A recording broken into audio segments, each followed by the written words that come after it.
Hey, can you hear me? Yes, I can hear you. Can you hear me? Yes, I can. How are ya? I'm doing fine. What about yourself? Doing pretty good, thank you. Good. It's good. How has your weekend been so far? It's been a really busy weekend, to be honest. I went to Disneyland the other day with my partner and one of my friends as an early little birthday celebration. And so I got back late Friday and spent all day yesterday working and then all day today working. And so it hasn't really been much of a relaxing weekend, to be honest. So you went to Disney World and went right back to the career, huh? Yep.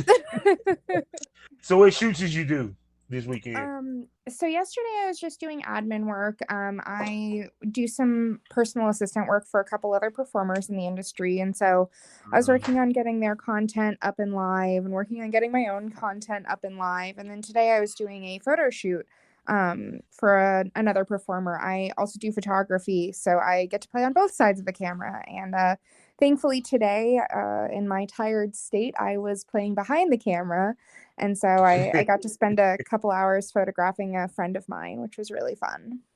Oh, no doubt. So how you like being behind the camera versus in front of the camera? I love both. I started behind the camera years ago. I took some photography classes in high school and at a local community art school that was near my house growing up. And I've always just really enjoyed being behind the camera. And at some point, one of the photographers that I knew was like, "Hey, Sydney, you should get in front of the camera too. Like, you're really pretty. You really know how to pose, you know how to give good direction and all this." And so I was like, "Oh, okay." And I ended up really enjoying being on camera too. And so I think I don't really have a preference because I just love them both so much. I feel you on that. So look, let me do these particulars and we can get these on the road, okay? Yeah, sounds good. Hello, everybody. Welcome to the Smokers Lounge here on Anchor, the perfect app for anyone who's trying to start their own podcast career. All you have to do is download the Anchor app or go to anchor.fm and get a profile today. You can record, you can monetize those episodes and get them distributed to all the major networks. All this for free. So all you got to do is go to anchor.fm or download the Anchor app and start podcast today. I'm your host here on the lounge. My name is Kavanaugh, the Southern Champ, aka the Porn Rap Star. Y'all know what it is. Find my porn links, my social media links, and my music links all with one link. I'm talking about all my links.com/porn rap star. Find the porn rap star everywhere with one click of the button. We are sponsored by the Facebook LS community. I'm talking about lsworld.com. Go there today, get yourself a profile, mingle with kink-minded people like yourself, and even find events in your area that might be listed that you might could attend to either continue your journey or start your journey into the lifestyle of kink. And we are a proud member of the GW District Black Podcasting Network. I'm talking about multiple podcasts, giving you the black experience. Plus, also while you're there, experience some great shopping as you get the opportunity to buy fashion, health, beauty products, jewelry, you name it, they got it from over 500 different retailers, black-owned retailers. So go to shopgwdistrict.com, support black businesses, buy black products so we can build the black economy, so we create generational wealth. Also, every Monday night smoke on K97 FM, the radio station for the adult film industry, or AKA the porn radio station. Every Monday night at 8 p.m. Central Standard Time, 9 p.m. Eastern Standard Time, I'll be interviewing a lovely lady or gent from the industry as we chop it up about the business of porn, as well as no telling whatever else we might just talk about, from sex to even culture or even politics. You might look and get some politics conversation. You never know. All you got to do is tune in 9 o'clock Eastern Standard Time, 8 o'clock Central Standard Time, Mountain Pacific, you figure it out, at K97 FM Monday Night Smoke. So come tune in and catch this smoke. Now I'm going to be quiet and let this legend, in many ways, introduce herself. Go ahead. Thank you. So hi, I am Sydney Screams. I am a fetish and porn star performer, I guess. I hate calling Mm-hmm. myself a porn star, but I guess I am. I've been in the industry for over 14 years now, doing a huge variety of fetishes and doing some hardcore a lot more this year in 2021 than ever before. And Hmm. it's been a fun journey, and I'm really excited to be here. So thank you for having me. No doubt, no doubt. So why you say you hate to call yourself a porn star? Let's I start there. feel like a porn star has this, I don't know, it just like, I feel like I'm not there yet, I guess. It to Hmm. me, I think of these big porn star names like Sophia Hmm. Rose and Tommy Pistol and like all these other people, and I don't feel like I'm quite at that stage yet, but I'm on my way there. Okay, okay, okay. I get what you say. I get what you say. Well, in my opinion, because I think you had shot with some major companies within your time. I think one of them being Plumper Pass. Am I correct? Yeah, I've shot So with I want, Plumper Pass a few yeah, times, as well as Jeff's Models and Rodney Moore, I think are probably some of the biggest companies I've shot with. yeah. So to me, that makes you a porn star. Uh, okay. because if you want to be honest, in the animal things, you shot with companies that are AVN known and AVN respected, and not there's a lot they have shot a lot of girls. There's a lot of girls they haven't shot. You know what I'm saying? And Yeah. the fact that when you had shot with them multiple times speaks volumes about your professionalism and your skills on camera, and and the fact that you still been in it for 14 years. So it ain't that you have longevity in the business. You also shot at a high quality in the business at the same time. So to me, that if that makes you a porn star more so than anybody else nowadays. So in my opinion, Well, thank you. I appreciate that. no doubt. So let's go back to the beginning. How did you get into the business? Because you started a little bit when you explained how you got in front of the camera, but how did you enter into the porn business? So, when I started modeling, I was just kind of like an art nude model. I did a lot of pinup stuff, and I was working with a lot of local to Orlando photographers. I did some traveling, and one day I was actually hosting a photo shoot out where I was behind the camera, and a producer was there. He had brought a model that was interested in doing more modeling. And Mm-hmm. he was like, "Yo, you have really nice feet. Can I take pictures of them?" And I was like, "Yeah, sure, whatever. I don't care. This sounds fun. This is normal." Mm-hmm. And so I ended up posing for his foot fetish website. I believe it is still around today, footsietootsies.com. Okay. And it was really chill. He was really nice. He told me I had really nice feet, and now I didn't really realize at the time that foot fetish was like such a big thing. And Mm-hmm. so that was my very first adult shoot. And after that, Okay. I got booked for some more foot fetish stuff. Mm-hmm. I spent my very first video shoot jumping up and down on a guy like he was a Good. trampoline. And it was really fun and really empowering. And I was like, I want to do this. This is where I want to go with my life. And so I Mm. started producing my own fetish content. Honestly, living in my parents' house in my bedroom using a really shitty webcam and my messy ass bedroom. Mm-hmm. And at first, it was just like to kind of supplement my vanilla job and like extra money while I was working in college and everything. And I just kept doing fetish stuff and I kept networking within the Orlando community. And as my career within the adult industry grew, some companies started to notice me. So I ended up doing a lot of traveling as just a fetish performer. Mm-hmm. And then at one point, Plumper Pass hit me up. I think it was about 5 years into my career. They hit me up and they were like, "Yo, you look really good. We'd love to work with you." And I was like, Mm-hmm. I don't know. I've never done hardcore before. You know what? Fuck it. Let's go." So I Mm-hmm. drove down to Miami and I shot my very first boy girl scene and my very first solo masturbation scene. And I really had a great time. Everyone was really fun to work with. I felt like such a glamour girl. And I've always really loved this idea of like hyper femininity. And so Mm-hmm. being on set for Plumper Pass, I really got to express that about myself. And they incorporated some of the fetish stuff that I had done at the time, a lot of foot Mm-hmm. stuff, a lot of shoe fetish, that type of thing. And it was Mm-hmm. just really fun. And so I went back several more times to shoot with them. And no matter what, I was always doing fetish content as well. And so it was Mm-hmm. just really fun. And I kind of took a little bit of a break from shooting hardcore for some personal reasons. And then when I came back and started doing more, like people still wanted to see me doing that. And so Mhm, I really just kind of kept that in the back of my mind. And then in at the beginning of this year, 2021, I my mhm, partner moved in and we talked about doing hardcore together. And then it just ended up that we were having so much fun with it that I started producing my own fetish, or not just fetish, but my own hardcore content. And so now I've been able to kind of take the content that I want to create and really grow my own brand. And so it's been a really fun roller coaster of 14 mhm. years of growing myself as a porn star, a fetish star, all of this. And now here I am.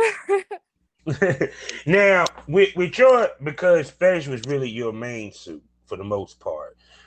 Um, do you think that you doing fetish as much as you did and it being your main suit kind of was the appetizer and help your fans get ready for you doing boy girl? Well, versus a lot of girls who do fetish, the term that, well, if I do boy girl, it'll hurt my fan base. It'll hurt me with my fan base.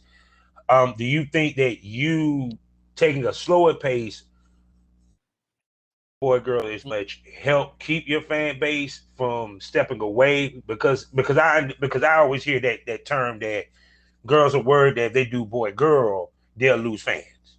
I always hear that. So for me, it was really the opposite. Mm-hmm. I had a steady fan base that was growing when I first shot for Plumper Pass. And after I shot for Mm-hmm. Plumper Pass, my fan base just continued to grow. Mm-hmm. And this year alone, I would say has been my most successful year ever in the adult industry.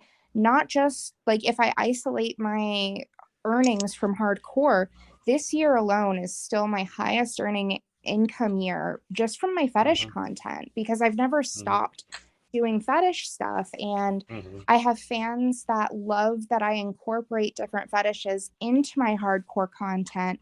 And I think that some of my hardcore fans have become more accustomed to fetishes because I try to include so much of it in my content. You know, it's something I'm really passionate about and I really like to have fun, and to me fetish content is just so much fun to shoot. And so Mm-hmm. whenever I can, I always incorporate it into hardcore. And I think that I have a really strong fan base because I do both and because they see that I genuinely enjoy what I do. Most definitely. Yeah, because I know when a lot of girls they are solo content creators, they stick more with the dildo masturbation.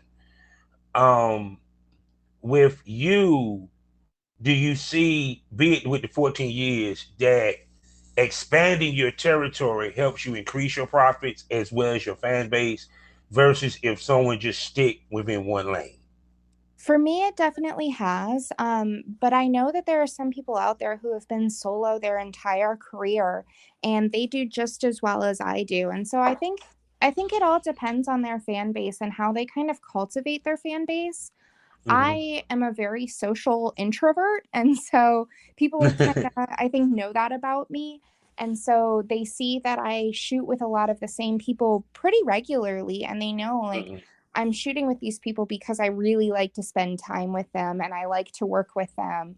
And I think people really connect with that. And so there's definitely value in being a solo performer. For me, that's Mm-hmm. not really what I like to do. And so I put a lot of solo content out there because I like to make it, but at the end of the day, I would almost always rather shoot with someone else given the opportunity to do that. Yeah, because it makes it more exciting. You can bounce off that person versus when you're working solo. Yeah, You can exactly. you can get bored after a while. You know what I'm saying? Um, Exactly.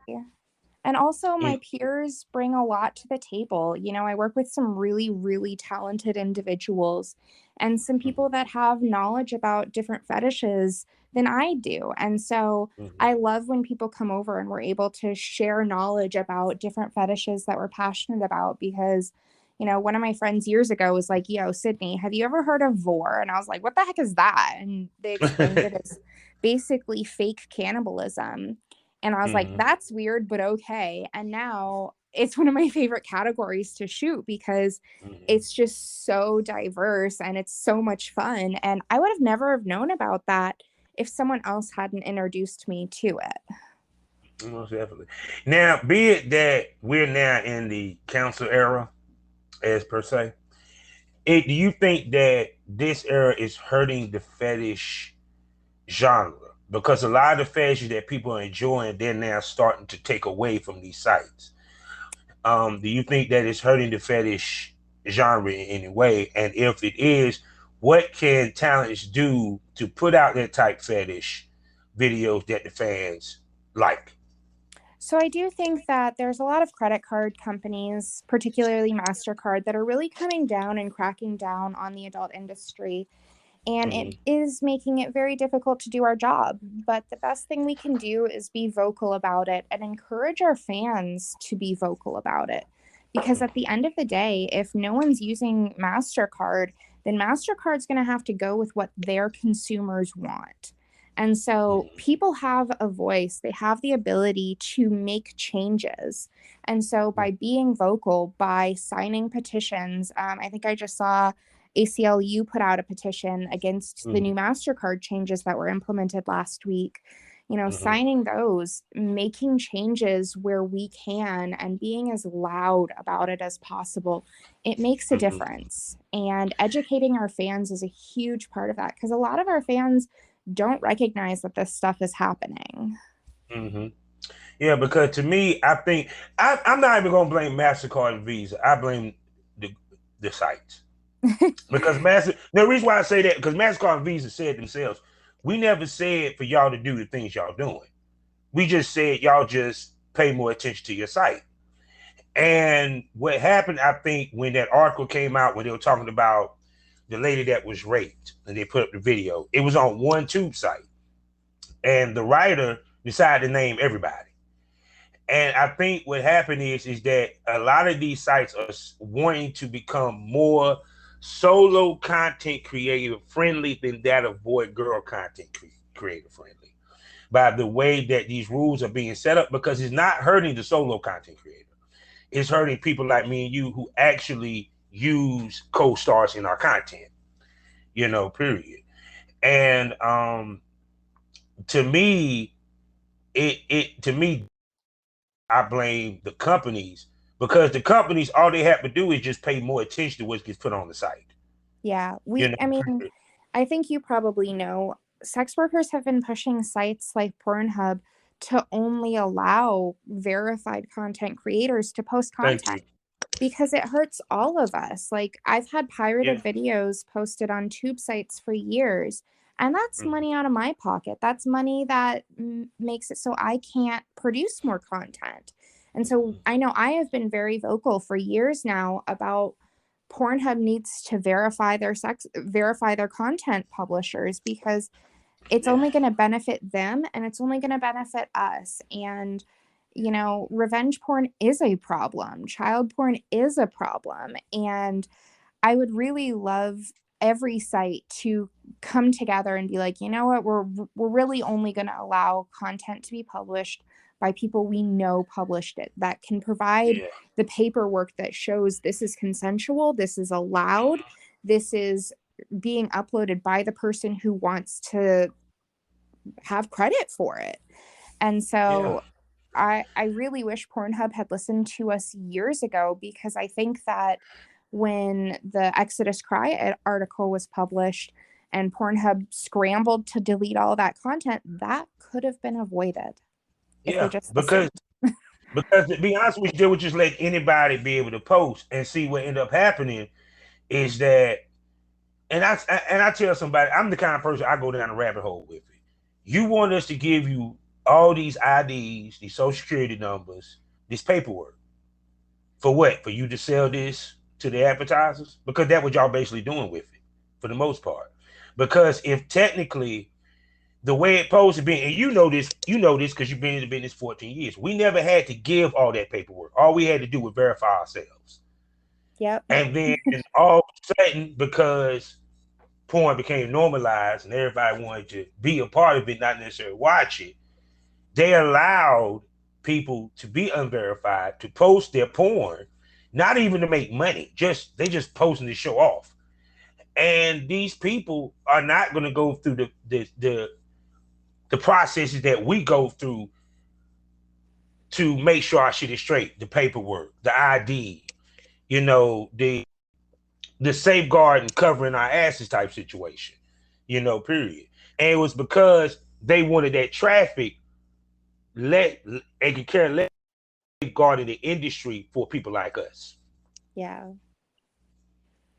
Yeah, I don't think that up until recently they ever cared about safeguarding us. And even now No. it's disappointing because I still don't feel that sites really care about their creators. And Mm. without creators, they're never going to have customers. They're never going to have traffic. And so if they don't care about us, if they just treat us like we're nothing, then we're not going to be loyal. We're not going to give a fuck if we post our content there. And so I hope it's okay that I cuss. I gotta Oh, try it's off here. offensive. Cut, say pussy, dick, suck, whatever you want, baby. Go ahead. Cool. But yeah, the sites, they don't care about us. And like, I Want Clips pulled down so much content from their creators recently, and they Mm-hmm. didn't tell their creators, but they told their customers. And to me, that said Mm-hmm. that I Want Clips doesn't care about us. They told their Mm-hmm. customers, they sent their customers an email before they ever told us anything that was going to be happening. And to me, that was a really big fuck up that said, I Want Clips doesn't care. They don't see the value in what creators are providing them. And Mm-hmm. so I haven't logged into my own or my own I Want Clips for a week, 2 weeks now, because if they don't care about me, I don't care about them. Yeah, so true. So true. So true. So now back to your shooting. Yeah. Um, when you do your boy girl shoots or what have you, because of course the conversation, which we gonna say, because you do girl girl as well as boy girl, Yep. the conversations of boundaries. Um, give us the different conversations that you have with male talent and female talent about boundaries before a shoot, and how important it is to have that conversation. Period. So for me, consent is a huge, huge part of shooting. Um, Even from day one, when I contact someone to work together, I spend time looking at their sites to see if I think that we would be compatible on film together. Mm-hmm. There are a lot of male talents who are very dominant personalities, and that shows through in their content. And that's great. And I definitely appreciate that they exist. However, I'm not a very submissive person. And so for me, like, it's hard for me to visualize how I would work with those creators. Not to Mm-hmm. say that that can't happen, but it becomes even more important because I have a lot of don'ts in terms of like, I don't do anal, I don't get choked, I don't get spit on, I don't get humiliated. All of these Mm-hmm. things that I don't like my brand to be associated with. And so having consent and knowing what people are into and knowing what they're not okay with is so important because at the end of the day, like, yes, this is work, but it's fun work. And if someone comes Mm-hmm. over to shoot and they're just clearly not having a good time, to me, that shows through in the content. And so consenting and talking about do's and don'ts is just such a huge part of it. And I also shoot with a lot of trans individuals, and there are a lot of trans women who can't top. They can't use their girl dick because it doesn't work very well anymore. And so I Mm-hmm. always like to be flexible about, am I topping? Am I bottoming? Am I a dominant role? Am I just kind of a playful girl next door role? Am I a Mm-hmm. subtle dominatrix, like a MILF role kind of? Mm-hmm. Um, and I love to have those conversations because to me it's only going to make a scene better when we're both putting time into understanding what each other likes. And sometimes porn doesn't always involve actual pleasure. Sometimes it's just too much stress, too much going on. But Mm-hmm. when we get the opportunity to really talk about what we like or what we don't like or what we're not comfortable with, it makes it so we have a better chance of actually having fun and actually experiencing pleasure on set. And so Mhm. for me, the consent conversation starts the minute we start discussing a potential shoot, you know? Mhm. I want my co-stars to be comfortable with me. I want my co-stars to have a good time. I want them to get something that they're happy with, and I want to get something that I'm happy with. And at the Mhm. end of the day, none of that's possible if we don't consent to do that, you know? Mhm. That is so true. That's so true. So now, working with transsexuals, Yes, um, as you know, back in the, and I'm just giving people a history lesson. That was actually a no-no. Actually, that was something that actually got black people blackballed in the industry because porn made it a point to try to separate everything, which has now been completely shattered thanks to this generation, which is a good thing.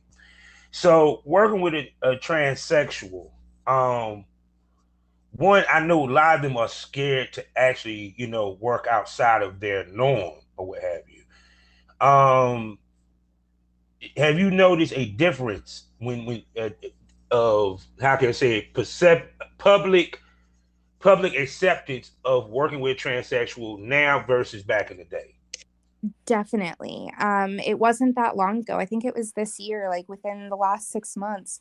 Xander Corvus, who shoots for Brazzers, he shot with a trans woman for Brazzers. And that was Mm-hmm.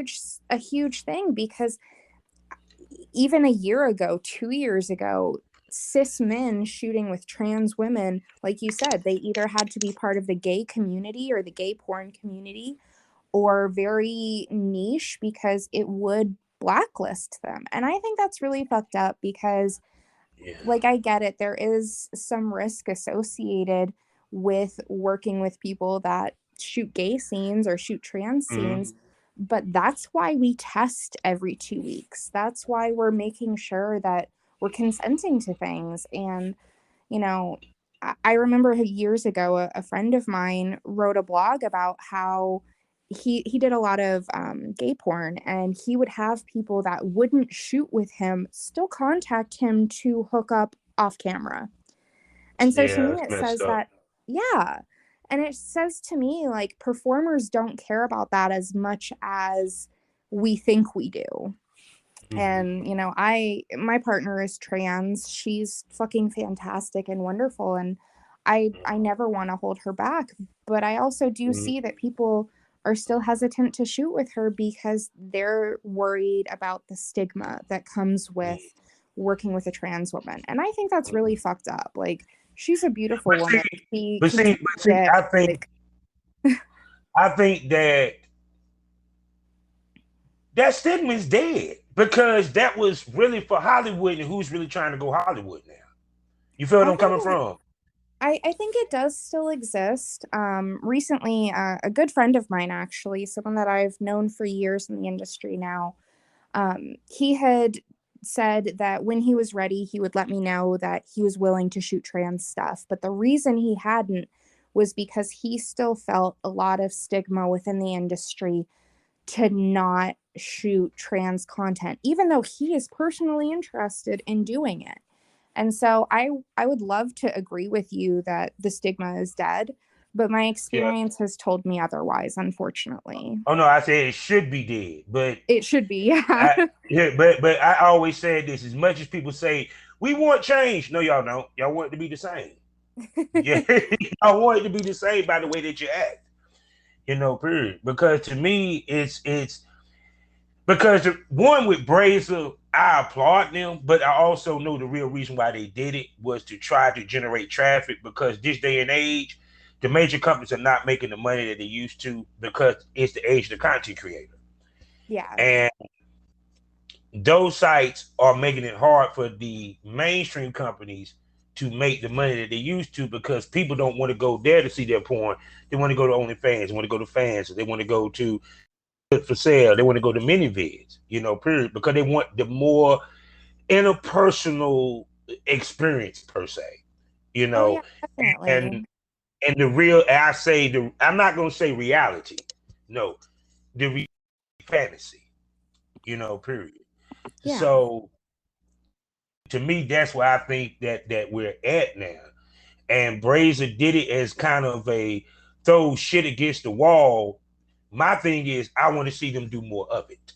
Just don't do it this one time, and then for 5 years we don't hear you do now trans porn scene or a BBW porn scene. Then we already know. Then you proved my point that you did it to try to throw shit against the wall, which is fucked Yeah. up.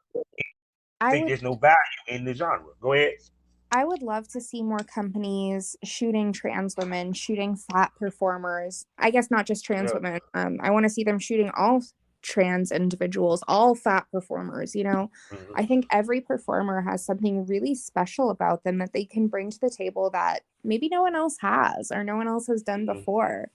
And it is a money grab for browsers to be shooting with trans women, but it also helps bring change. And one of the Yeah. things that I think performers have a lot of power in, especially right now, like you said, it's the age of the content creators. We have more power Mm-hmm. than ever before, you Mm-hmm. know, by us making that change within our own content, shooting with trans individuals or shooting with fat performers or shooting with, someone who is gender nonconforming or whatever, we have power to bring change within our industry. And when companies like Brazzers see that performers like me are shooting with this whole variety of people, Mm-hmm. I would hope that they know that someone like me is like super business minded and I'm doing it because yes, it makes me money, but it's also really fun.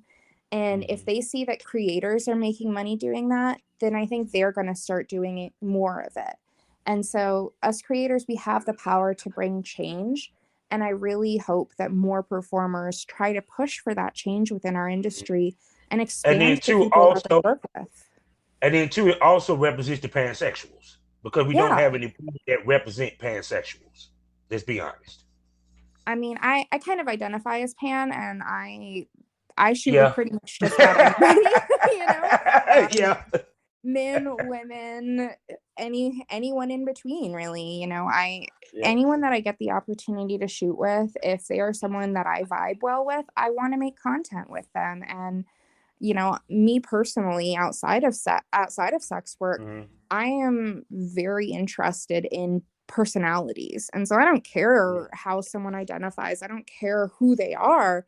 I care Mm-hmm. about their personality because at the end of the day, that's what attracts me to people is personalities and how we vibe together and everything like that. Like looks are great, but what if someone has like a really great personality that brings out the best in me? That is sexy to me, you know? Yeah, most definitely. So when people reach out to you, especially Mhm. on the guys tip, because that's where the bullshit happens. It's not really when amongst girls, it's with guys. So what's some of the things a guy had to bring to the table for you to accept doing content trade with them? So honestly, a lot of guys I find are male performers don't know how to approach female talent. And for me, for me, I want to see someone who is approaching this from the business standpoint. I'm not here to date. I'm not here to just casually hook up. I'm here to work. And so Mm-hmm. when a male talent approaches me, I want them to have references. I want them to provide links to their work. I want them to provide the level of professionalism, not like, hey, baby, let's do a scene together. Because to me, that screams amateur. That screams someone who is a fan who just wants to fuck. And like, that's cool. If that's what someone else wants to do, I'm not going to judge them for it. But that's not me. I want to work with someone who understands that this is a job. I like to make my content really well lit. I generally have a camera person. Mm-hmm. And the number of guys who are like, "Oh yeah, I'm not comfortable with a camera person."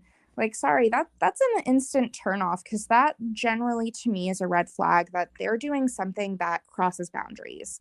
And Mm-hmm. to be very frank, like I have yet to be proven wrong about that.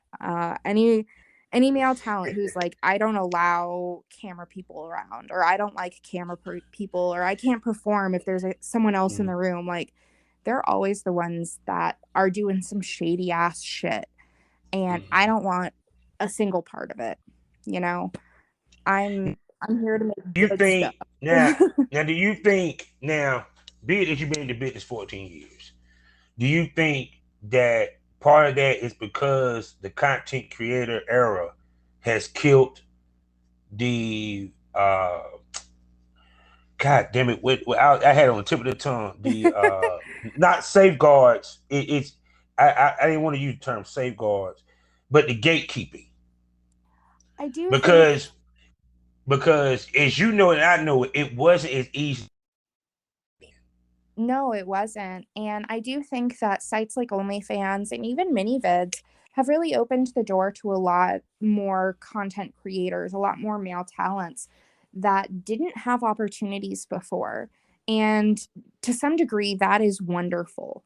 But at the same time, it's also really difficult because some people just don't have the awareness of industry standards. They're here because they want to get their dick wet. And, Mm-hmm, again, that's not my place to judge. If someone's here just to get their dick wet, like by all means go for it, but that's not the type of content I'm creating. And mm-hmm, so I think that the people that are joining OnlyFans, joining Fansly, joining MiniVids and creating content, they, not to say that everyone hasn't done their research, but a lot of them don't even know about industry testing standards, and that's mm-hmm, dangerous. That's unhealthy. And so mm-hmm, it's kind of this weird gray area because some people know and some people understand and some people have spent time doing the research and learning about the industry so that they can be more professional. And then you have the people mm-hmm, that want to just make content and keep it super amateur, and they're not here to make a ton of money. They're just here to have fun. And you know, I don't judge the part about being here to have mm-hmm, fun and have sex. Like that's great, but safety is still really important. And there's things like antibiotic resistant gonorrhea. Like I don't want that. I don't want any part yeah, of that. And and, so and not only that, now that they have medicine that AIDS can become undetectable with any test, is even more serious now. oh yeah, definitely. And there are people out there who are having risky sex outside of work, and like, Yes. I really, that's a big part for me of why I stick to the professional side of this. Because There are I folks think that people are don't out there realize. hooking up and Yeah, I don't think people realize that we literally have to curve our personal sex life a lot in order to be in this business. we do, Because and it sucks. yeah, because we just can't be willy nilly. Even if you go to a swinger party, you got to be mindful of what It, you do within that swinger party because you might have a shoot to do in the next 2 days. exactly. Period.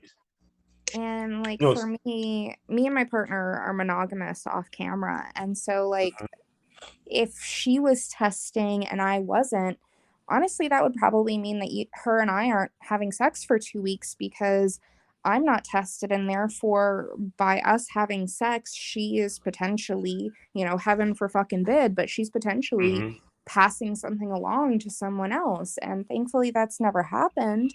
mm-hmm, But the reality is that's a thing we have to consider as mindful, responsible members of this industry, is even our own personal relationships. And it does suck because, I would love to be able to be a little bit more slutty. I'd love to be able to hook up more, but the number of people who are really irresponsible about their sex lives, it makes me really nervous. And so I haven't hooked up with anyone who's not a sex worker mm-hmm, for God knows how long now, because I mm-hmm, just don't trust people. I don't trust people who don't know to get tested every 2 weeks, or the people that mm-hmm. they're like, "Oh yeah, I've got a clean bill of health," but then you ask them when they were tested last and they're like, "Oh, I don't know, it's been like a couple of years." Like that's not a clean bill of health. That's really irresponsible. Fuck you. Yeah, because even with like I said, with me being retired, like I said, I hate that the health department is down because normally I go every month, even though I'm retired and still go. You know what I'm saying? Yeah. But that's because of God bless that, my father. You know what I'm saying? He was Yeah. diagnosed in 2000 with HIV, and I always wanted to know my status no matter what, even if I was in porn or not, you know. But but that's the thing that like well, a lot of guys that get in the industry don't understand. And even with girls, because even though you're doing girl on girl, you still got to be mindful of that too. Because a lot of people don't even Exactly. talk about that end. That it's always about the man being tested, but we never really discussed the girl on girl side of it. That yeah, both women gotta be tested as well because y'all both eat each other's pussy and trading dildos and stuff like that. Exactly. And like if you were finger fucking someone and they had some sort of STI and you've got a cut on your finger, like that is a means of passing along an STI. And so there's at the end of the day, there's no sex that is completely risk-free, but it is our responsibility to make it as low risk as possible. And people outside of our industry and some people within our industry still don't even understand that testing regularly isn't just so you can be having the amount of sex that a porn star has. It's Mm-hmm. also so you can have sex pleasurably and without worry. And you know, I I don't understand the people that are too scared to get tested, or they think that they are somehow free from any STI because they use Mm-hmm. condoms. Like you can still get herpes with condoms, even if But see, also like that's part of the reason why a lot of these people don't go full blown porn yeah, or go into the industry because they don't want to take that risk yeah, because they know they willy nilly. And once you take that TTS and that thing come up dirty, it doesn't matter if you have chlamydia or gonorrhea, your career is done. Anybody gonna want to touch you. And anyone sit here and say that's not true. That no, it's very fucking true. Because I've seen girls heck come up dirty with something they didn't get rid of, and they couldn't get another shoot to save their life, not even for content. yeah. I mean, at the end of the day, if people are getting treated for whatever it is that they catch, it's okay. Like Yeah. not all strains of gonorrhea are resistant to or to bleh, oh my gosh, I just blanked on the word. Holy shit. Um, Yeah. not all forms of gonorrhea are resistant to medication, but the ones Mm-hmm. that are, like, you can still treat it. When I this is Yeah. embarrassing kind of, but like when I was 16, I got gonorrhea and I got treated for it, and now I've never had a problem ever again. Mm-hmm. But there are worse things to have. Antibiotic Yeah. resistant gonorrhea is real. It goes Yeah. around and there's no getting rid of it. Mm-hmm. And I do think that something like gonorrhea is kind of like not that bad, because at Mm-hmm. some point I think most people get it, but it Yeah. does still create a stigma because it tells people, oh, maybe there's some risky sex happening offset. And Yeah. And that's the reason why they won't get picked up. Because they were like, if you was that dumb enough to catch it then, how can we trust you moving forward? Because but a lot of it is trust. at the same time, like someone last week, I think it was, I'm in a bunch of group chats with other sex workers, and Yeah. someone last week was on set with a male talent who he did a gangbang or something and tested positive for gonorrhea and still showed up for his shoot the next day knowing he had gonorrhea. And to me, that's a bigger problem because he's not getting it taken Yeah. care of. And so, as long as someone gets things taken care of, like, obviously, if it's something that's not treatable, then that's one thing. But if it's something that's treatable that can just go away with the right Mm-hmm. medication, like that doesn't bother me as much because, these things happen, and sometimes Yeah. it's a bigger story than we're able to see. And so I try not to Mm-hmm. judge people because, I never want to be on the receiving end of that judgment should that ever happen to In the me. other content creator era, because now you don't have to worry about that but so much because one, you're not trying everybody not trying to go Hollywood. That Hollywood set.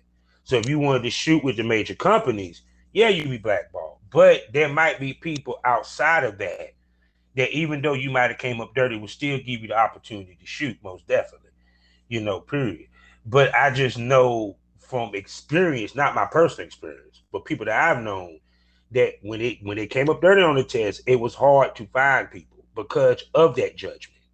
And you know how people can be. You know how judgmental people can be, Yeah, which I is try kind of not to be that judgmental person because I don't know, life happens, you know. I suffer from chronic pain, for example, and I've had to cancel shoots because my pain level is a 10 mm-hmm, that day, and I feel terrible about it. And so I always I try to treat others the way I want to be treated. You know, I try to be good to people. I try not to judge people, and if someone has to cancel because their pain level is too high or mm-hmm, they popped unclean, or sorry, I hate using that term unclean. They popped um they they they popped a positive for something like gonorrhea. Like that's not my mm-hmm, place to judge, and as long as they get it taken care of and they're responsible about it, to me that says yeah, way more about them because in this day and age, anything's really possible. You know, I've heard yeah, so many stories of people that have had something and they had to cancel shoots and they were genuinely like confused as to how it happened, or they weren't participating in risky sex outside of work, but it still happens. And so for me, yeah, I would never want to be on the receiving end of that judgment, and so I don't like yeah. to be on the giving end of that judgment either, you Yeah, know. in this day and age, we in the pile on era where just everybody pile on. They don't even know the reason for what's going on. They just see it and they just jump on it, and you know it. And because they, you see a lot of people killing themselves, a lot of suicides and stuff like that. And to me, it's kind of sad. You know, period. Shit happens. You can't. Some things you can't help. Some things you can't avoid as much as you try. Exactly. You know, so she's kind of like the COVID. Sit here and is cautious and is sanitary they can be, but yet still able to catch it because shit Yeah. happens. What you can do Yeah. about it. One of my best friends, she's not an industry person, but one of my best friends got COVID from her delivery person who, like, she ordered from Postmates or something. Mm-hmm. And she got the food, and that's how she got sick. And, like, Mm-hmm. to me, that's not a risky behavior. That's normal everyday living, you know? Yeah, And it sucks because, you know, we try to be as safe, we try to be as cautious as we can, but sometimes things are outside of our control. And the best thing we can do is just be kind to each other and understanding of yeah, each other and do the best that we can, because at the end of the day, the only thing we can control is ourselves. We can't control any of our exterior influences or exterior happenings. And you know, I just want to everyone to be kind to each other and everyone to be understanding to each other. And I wish that was yeah, more of the world that we live in, but you know, the past several years, even in our own even in the adult industry, it shows that we're still not there yet. And I hope one day we get nah. there, but I do think we still have ways to go. Yeah. I mean, that's a show I'm about to bring you back for us to discuss because that's a whole nother hour or two that conversation because I swear it's crazy. So now let's get to the unsexy part of the show. All right. This is say that dicks get soft and the pussies dry up. We talk about the unsexy stuff, the real stuff. Let's talk business. Now you've been in this business, I'm gonna say again, 15 years, so people can understand her longevity in this business. Um, everybody wants to talk about the ups. No one talks about the downs. The ups Yeah. and downs, money wise, of this business. Because there's the one thing that has happened, and which I know as you know this, never before. There was the first year where people wanted to actually state how much they were making with their sites. On girls posting how much they make with OnlyFans, the percentages, and all this shit. This is something that we wasn't accustomed to. You know what I'm saying? She agreed. She can testament to that. And it's something that we would never do. You never would want to show no one how much you really make. You know, period. Yeah. So I want you to speak to the ups and downs of this business money wise, which is one of the misconceptions that girls have that they think when you walk in, you're going to make a shitload of money walking in. And you're going to consistently make a shitload of money, which is not true. And when the money is down, what is some of the things you do to help pick up traffic and sales? Go ahead. So definitely the money in this industry is not consistent. And that's hard because like I try as a performer to be consistent in the content that I make. But at the end of Mhm, the day, there are so many outside influences like the economy, um, election years, mhm, forest fires, COVID, everything. Like they all affect our bottom line. They all affect the income we're making. And mhm, I think it's not safe to share how much money you make because that opens you up to potential scammers. That opens you up to people who are going to leech off you just for your money. mhm, And I think that a lot of people end up really jaded because they share what they make and they suddenly have all these people that want to be friends with them, but they're very artificial friends. And so mhm, I mean, I am on, I wanna say 15 different sites, and mhm, with those 15 different sites, I am able to pay my bills, and I'm able to save money, and I'm able to do a lot of the things that I want to do, but I am busting my ass day in and day out to be able to do that, mhm, and I'm working as consistently as I possibly can to be able to do that, and, mhm, my girlfriend just started in this industry about a year ago now, and she thought she was gonna start her sites and was gonna be bringing in, a living wage right off the bat. And at the end of the day, that's very unlikely. Not to say it doesn't happen, but the mhm, majority of performers are working their asses off to make ends meet. mhm, And that's really hard and it causes burnout. And, some of the people, even in the last year, I've had people that I've watched them start their careers and end their careers, all because they started making, 6, 7, 10 grand a month. But then the work they were putting in was so much more than they were able to keep up with long term.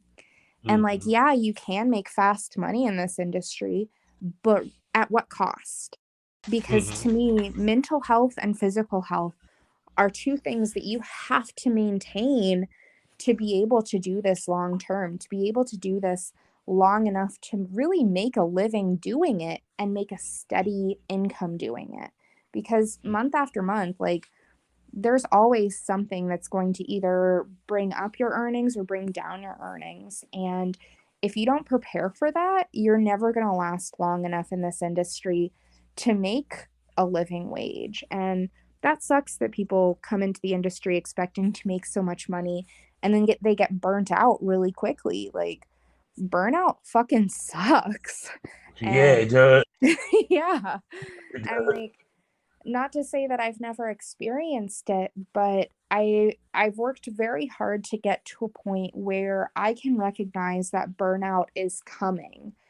And I know what steps I personally need to take to avoid that.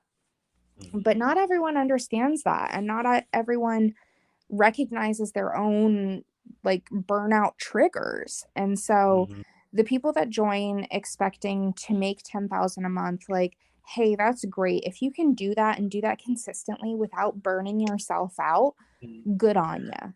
But I would But see, I rather think I go ahead. think that the mistake a lot of girls make is that when they look, okay, for example, when girls post how much they make, they look at how much the girl make, and they look at her feed, and they see what she's doing. And what they see is, in a lot of cases, she's doing solo. She's playing with a. So they automatically assume that is how she made her money. That's how she got that big payday. Not understanding that it may not be necessarily based off of her subscriptions. It may not be based off of her sales of the paywall. It may have something to do with her referrals. It may have something to do with her doing live. It may have something to do with her. You get what I'm saying?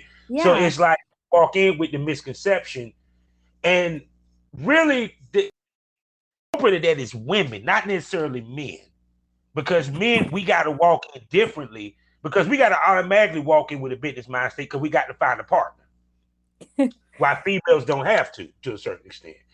So which I want you to speak to that, saying, period. Do you think that if the game was like it was back in the day, do you think girls would have jumped to join the OnlyFans? I think that, but I think there were a lot of factors that really drove up the popularity of OnlyFans. You know, girls posting how much money they were making definitely helped Mm-hmm. boost how much OnlyFans, the popularity of OnlyFans. But other things also were taking place at the time. You know, a little over a year ago, COVID hit and people were losing Yeah. their jobs and desperate for money. And a lot of people turned to sex work, and it Mm-hmm. made there be more competition. But at the same time, it also created this new earning potential for people that they may never have had before. Yeah. And for me, like, it's not even just like, okay, they've got a bunch of referrals or something, but all it really takes is one good customer who tips you Mm-hmm. regularly or who Mm-hmm. buys a lot of customs or whatever. All it takes is one customer to Mm-hmm. change your entire rank, to change your entire earnings. Mm-hmm. I'm lucky enough to have a couple customers who order, you know, $1,000 to $2,000 customs from me.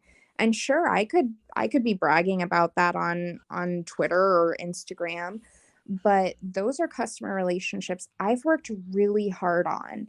And for me to be posting or bragging like that is very out of character for me, but also Mm-hmm. it doesn't really paint the true picture. And I think a lot of people are afraid to talk about how hard this work really is. It took me Yeah. years to cultivate those fans that are now paying me that much money for a solo custom video. And people just walk up expecting to get that. And I have busted my ass for years cultivating those relationships with my fans. And Mm-hmm. it is a lot of work and it takes a lot of time. And you know, I love my fans so fucking much, and I'm so fucking thankful to have them because, you know, I lost my vanilla career at the beginning of COVID, and if I didn't have those fans that stuck by me, like I I would have been drowning and financially unstable, and because of those customers I am able to be where I am. But that's something that nobody really talks about. Like, we talk about the money we make, we talk about the rank we're at, you know, whatever our percentages on OnlyFans. And that's cool, you know, if people care about that stuff, they care. Personally, I don't, because at the end of the day, my rank doesn't mean shit if I don't have customers who come back every single month. And Thank so, you for saying that. you know, Thank I you for saying have that. this is something that nobody probably really wants to hear, but I have less than 100 fans on OnlyFans, and yet I am at the same rank of people that have 500 fans on OnlyFans because Yeah. I've taken time to really connect with those fans. I've taken Mm-hmm. time to cultivate But see, relationship. you want to know the difference because those fans that you said are rebuilders. A lot of the Exactly. girls that have high subscribers. They're not rebuilders. What they're doing is canceling after 30 days and then going back and getting the same subscription that they got before. Especially if the girls is doing the free. Yeah. And for me, I would rather have quality fans over a quantity of fans because Yeah. at the end of the day, quality is always going to benefit me more. I've never had the benefit of being a good thing for me. And so I would rather have 100 fans who give me, you know, $10 a month or whatever, you know, than have Mhm. 500 fans who use my free trial link, you know, like a free trial Yeah. link doesn't generate me income. And Yeah. so a lot of people really do expect to just make this money for basically doing no work. But at the end of the day, that's never really going to pay your bills and it's going to burn you out. And I don't know, I just give me the quality fans. Give me the ones that are there for me Yeah. to support me, who tip me because they love me, you know? I 'Cause just get I know really you experienced personal. this. I experienced this. How many times have you actually posted a discount and your fans didn't take the discount but still bought? bought materials. You know Constantly. what I'm saying? I hate discounting my content because I know that people are there for me. And if they Yeah. aren't there for me, then they're probably not really going to be a long-term fan, which is fine. You know, people come and go and all of that, but it's the ones that stick around that you build genuine relationships with that will always support you, that will always have your back, that will go out of their way to make your day. And I would always choose having those fans over the fans that are just there because they want a cheap wink, because a, anyone can provide a cheap wink, but I provide an experience. I provide friendship. I've got people on my OnlyFans who I just chat with about movies, or they tell me about their girlfriend, and I love that. I love getting to know Mhm. my fans. I love being able to cultivate those relationships, because if I'm struggling, if I'm having a bad day, it's those fans that are going to cheer me up. It's those fans that go out of their way to return the favor that I've given them and treat them like a human being. And they treat me like a human being. They know I'm not a sex robot that's just here to diddle myself till they come. And I don't know. I just I really do love my fans because I've spent years cultivating that fan base, and it may not be as big as some people, but I know that those fans are loyal to me, and I fucking love that. Well, see, to me, I think it's about happy returns, and 100 happy returns is better than 1,000 one timers. Exactly. Because what ladies don't realize is within that first year, you might get hot, you might make a shitload of money, but by year two, you sell it into your base, and your base is not going to be as big as your initial.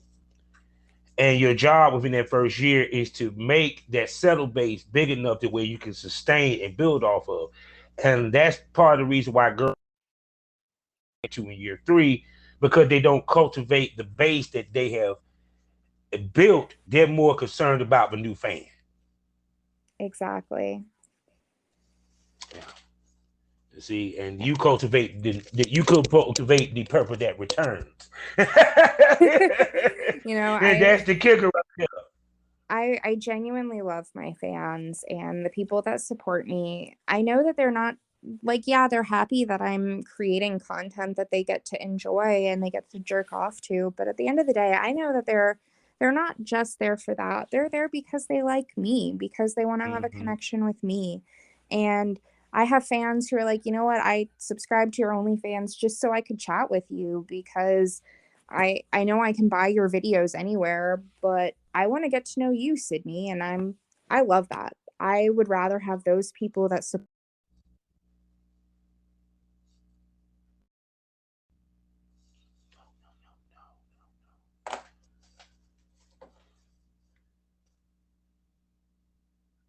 Can you hear me? Can you hear me?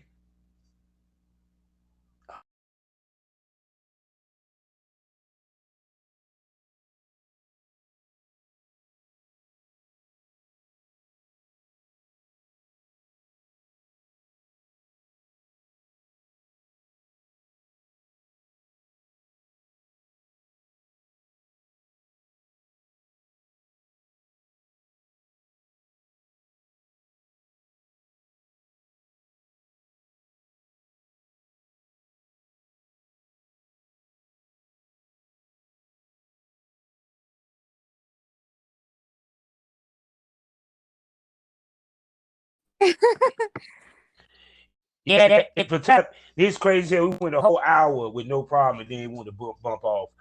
That is freaking crazy as hell. So, but Miss Lady, I definitely want to bring you back.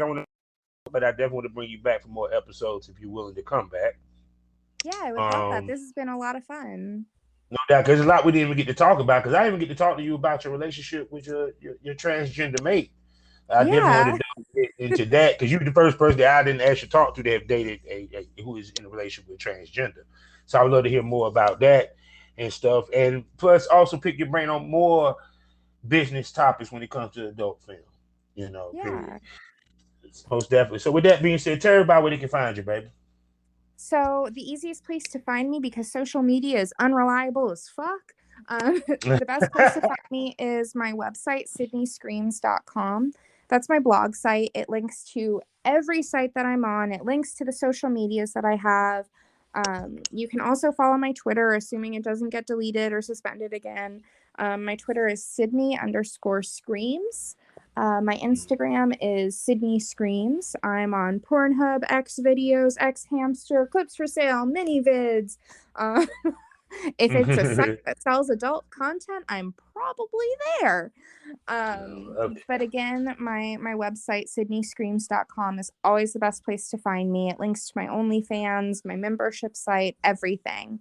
I've really enjoyed being here. Thank you so much for having me, and I look forward to coming back. You've been awesome. No doubt. I'm looking forward to bringing you back. So, people, you know how we end this always. Life is a learning experience. What's the point of experience? You didn't learn anything. Smoke this over. Thank you for coming to the lounge, Sydney. Thank you. I hope you have a great day. You too, darling. All Goodbye. right. Bye bye.